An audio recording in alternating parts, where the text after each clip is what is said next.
Let me paint a picture that probably hits uncomfortably close to home for most people watching this. You're heading to work on a Tuesday morning, already running behind schedule when that dreaded check engine light flickers on. Your stomach drops. Logically, you understand that addressing this issue today would probably run you around $300. But here is the problem. You check your banking app, and there is exactly $51 sitting there until your next paycheck lands on Friday. So what do? You crank up the volume on your stereo to mask that concerning rattling sound. You tell yourself it is probably nothing serious. You hope for the best. Fast forward 8 weeks because you couldn't spare that $300 back then. Your car dies in the middle of rush hour traffic. Now you're calling a tow truck. That is $180. The original minor issue has cascaded into transmission failure. The repair quote comes in at $2,200. And because your car is sitting in a shop instead of carrying you to work, you miss 3 shifts and forfeit $350 in wages. That original inability to cover $300 has snowballed into a $2,700 disaster. This isn't simply misfortune. This is a mathematical equation working against you. It is the quantifiable, predictable, and crushing cost of not having financial cushion.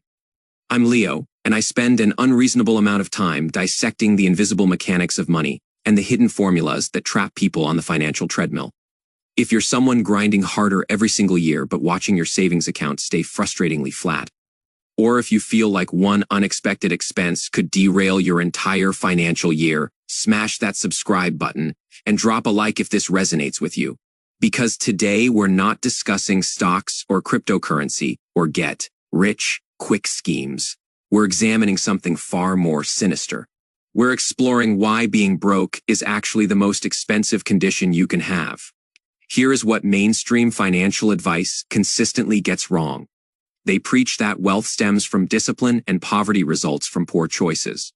They dispense wisdom, like stop buying coffee out or cut your streaming subscriptions, as if redirecting $15 monthly will transform your financial destiny. But this guidance completely ignores a fundamental economic principle known as the Boots theory of socioeconomic unfairness. This concept originates from a character named Samuel Vimes in a Terry Pratchett novel. And honestly, it illuminates the wealth gap more effectively than most economics professors with advanced degrees. The theory works like this. Consider 2 individuals. One has wealth, one doesn't. The wealthy person purchases $50 boots. They're genuine leather, properly constructed, built to last. Those boots serve him faithfully for a decade. The person without means can't swing $50. He has got $12 available, so he purchases the cheap boots with cardboard soles. Those boots disintegrate after 1 season. Next year, another $12. Year after that, same story across that identical 10-year span. The broke person has spent $120 on boots, more than double what the wealthy person invested, and yet he is still walking around with soaking wet feet every rainy day. The wealthy person stays dry, comfortable, and $70 ahead. This is the mathematics of being poor. You're essentially charged a premium for lacking capital. You might be thinking, okay, Leo, interesting anecdote about footwear, but how does this translate to my actual daily existence in the current economy? Look around. This pattern repeats everywhere you turn. Let's examine something as mundane as paper towels. Sounds trivial, I understand, but bear with me here. If you've got $60 of flexibility in your budget, you drive to Costco or BJ's. You grab the warehouse pack of paper towels. Your cost per roll lands somewhere around 45 cents. You're covered for the next 4 months. But if you're surviving paycheck to paycheck, you don't have $60 to tie up in paper towel inventory. You've got $5. So you walk to the corner store and grab the 2-pack. Your cost per roll jumps to $1.70. You're paying nearly 4 times more for the identical product, simply because you couldn't access the bulk pricing. This phenomenon carries a name, the poverty premium. It applies to cooking oil, dish soap, baby formula, especially baby formula, and virtually every non-perishable item in your household. The mathematics reveal that if you're financially struggling, your personal inflation rate technically exceeds a wealthy person's inflation rate because you're perpetually locked out of economies of scale.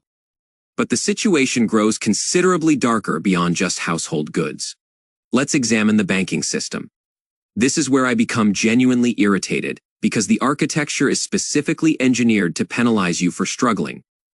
If you maintain $12,000 in your checking account, the bank rolls out the red carpet, 0 monthly maintenance fees, complimentary checkbooks, perhaps even a tiny interest payment, though admittedly negligible. But suppose you're barely scraping by. You've got $18 in your account. A forgotten subscription charges $23.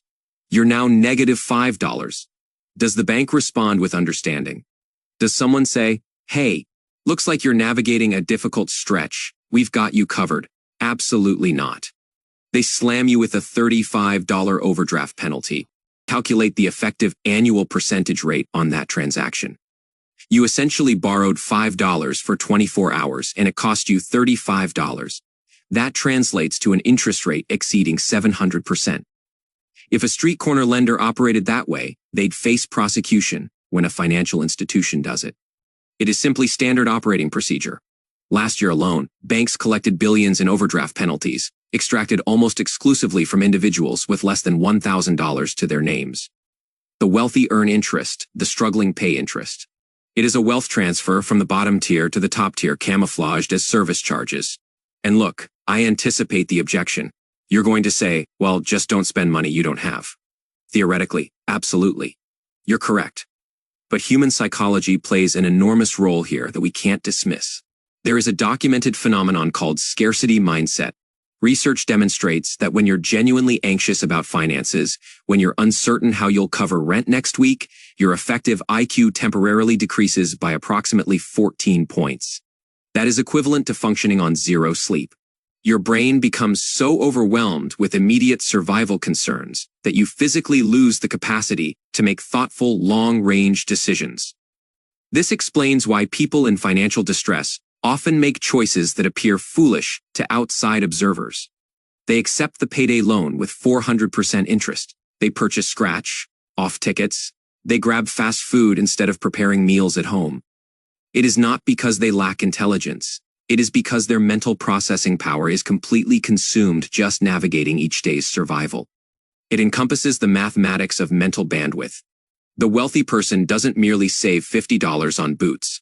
He preserves the mental energy of not stressing about wet feet for an entire decade. That cognitive capacity gets redirected toward investments, skill development, or business ventures. The person without means remains trapped in a perpetual cycle of low-grade anxiety. Let's explore the buy quality, or buy repeatedly phenomenon, with something more substantial than footwear. Automobiles throughout most of America. Unless you reside in perhaps 3 metropolitan areas with robust public transit, you require a vehicle for employment. A person with financial resources purchases a 3-year-old Toyota or Honda. It costs perhaps $22,000. They pay cash or secure a low-interest loan around 4%. That vehicle operates reliably for 12 years with just routine maintenance. Total cost of ownership stays minimal. Now examine the person with damaged credit and 0 savings. They need a vehicle to reach the job that generates their income. They visit a buy here, pay here dealership. The predatory operation sells them a high-mileage vehicle actually worth maybe $4,500, but they price it at $9,000. Then, because of poor credit history, the interest rate hits 26%. Running the calculations over that loan's duration, they might pay $17,000 for a vehicle worth $4,500. And here is the devastating part. That vehicle will probably fail before the loan concludes. So they're still making payments on a non-functional car while simultaneously trying to finance another one. This is the poverty trap in crystal clarity. You're not simply paying for the vehicle, you're paying a risk premium because society has categorized you as risky. And the only pathway to stop being categorized as risky is having money, which you can't accumulate because you're perpetually paying the risk premium. It is a self-reinforcing cycle architected to maintain you exactly where you are. And we haven't even addressed housing. The rent versus own dynamic represents the ultimate Boots theory illustration. When you rent, you're paying 100% interest effectively. You accumulate 0 equity. You're covering your landlord's mortgage plus their profit margin. But to purchase a home, you need a down payment, perhaps $15,000 or $25,000. If you're already dedicating 50% of your income to rent because prices have skyrocketed, you can never stockpile that down payment. You're trapped paying $1,800 monthly in rent for an apartment that would cost you $1,100 monthly if you owned it. The person with resources purchases the property, reduces their monthly overhead, and acquires an asset that appreciates over time. The person without means pays more monthly for something they'll never own. It is expensive to be broke because you're essentially renting your entire existence. You're renting your shelter. You're renting your money through credit card interest. You're renting your stability. Here is where things become genuinely fascinating and somewhat unsettling. There is a hidden tax on your time as well. Consider the laundromat situation. If you possess a washer and dryer at home, laundry requires maybe 7 minutes of active involvement. Load it, walk away, handle other things. If you must travel to a laundromat, it costs you $6 in quarters, but it also consumes 2.5 hours of your life. Travel there, wait around, travel back. Those are 2.5 hours you cannot spend earning money, recovering energy, or connecting with family. If you value your time at even minimum wage, that laundry's true cost becomes astronomical. Or consider food deserts. If you reside in a lower-income neighborhood, you might not have access to a full-service grocery store with reasonable prices nearby. You have a bodega with inflated pricing. To reach an actual supermarket, you might need a bus requiring fare plus 90 minutes of travel time. The friction of daily existence increases dramatically when you lack financial resources. Everything becomes harder. Everything consumes more time. And time, as we understand, directly translates to money. By consuming your time, financial hardship consumes your future earning capacity. Now, I can anticipate the responses already. Leo, this is bleak. You're telling me the system is stacked against me and I'm stuck because I can't afford quality boots. And look, I understand the reaction. It is genuinely bleak, but comprehending the mathematics represents the only method for breaking the equation. Most people avoid examining this because it is uncomfortable, but you must confront the numbers to identify the escape route. The challenge is that conventional financial guidance tells you to invest in the stock market for an 8% return. But if you're financially struggling, the best investment available isn't an index fund. It is escaping the Boots theory penalties. If you're carrying credit card debt at 22% interest, eliminating that debt represents a guaranteed 22% return on your capital.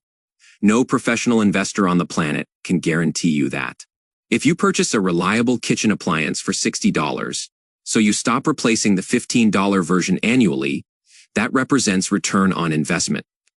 The initial step out of this trap isn't attempting to build wealth. It is stopping the hemorrhaging. This brings us to the most crucial concept.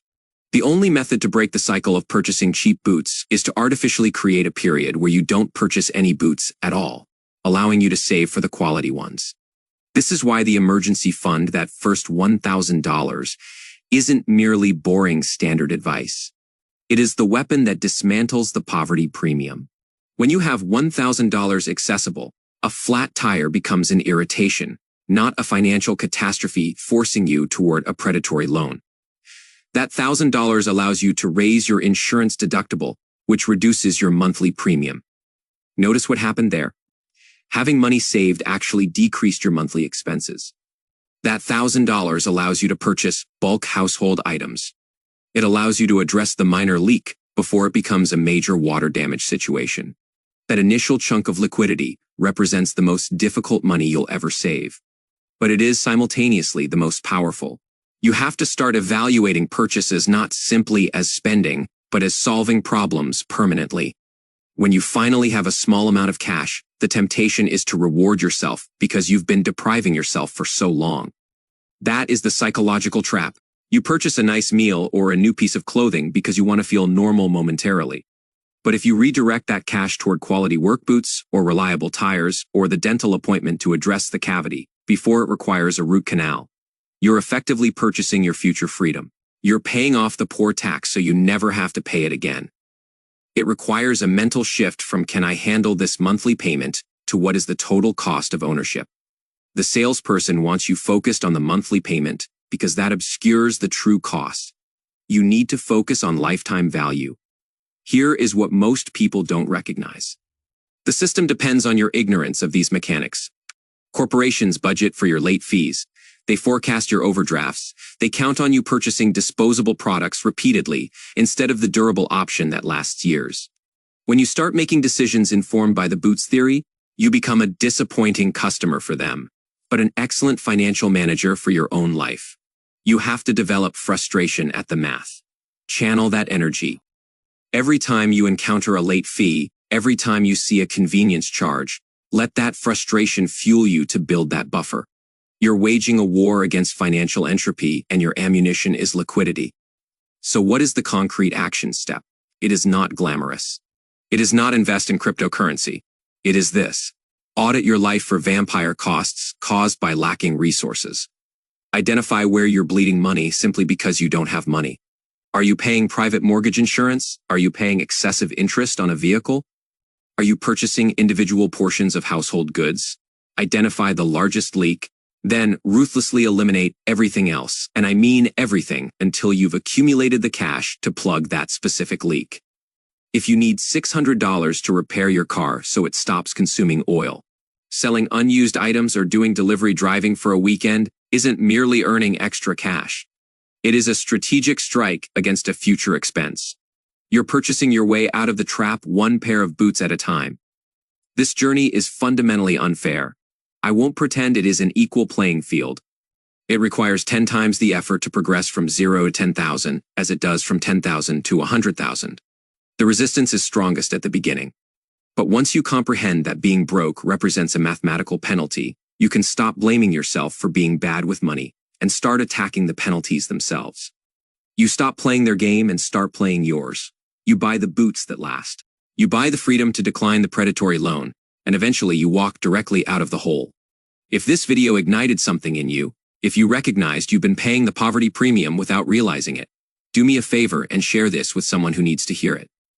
We don't discuss these mechanics enough. We celebrate the wins but rarely examine the traps. And hit that subscribe button, because we're going to keep dismantling these obscure financial realities until we all own the high-quality boots. Thanks for watching, and I'll catch you in the next one. I am not a financial advisor, mortgage expert, or licensed financial professional. The content on this channel represents personal opinions only and is intended for educational and entertainment purposes. Please conduct your own research and seek professional guidance before making any major financial decisions. See you next time.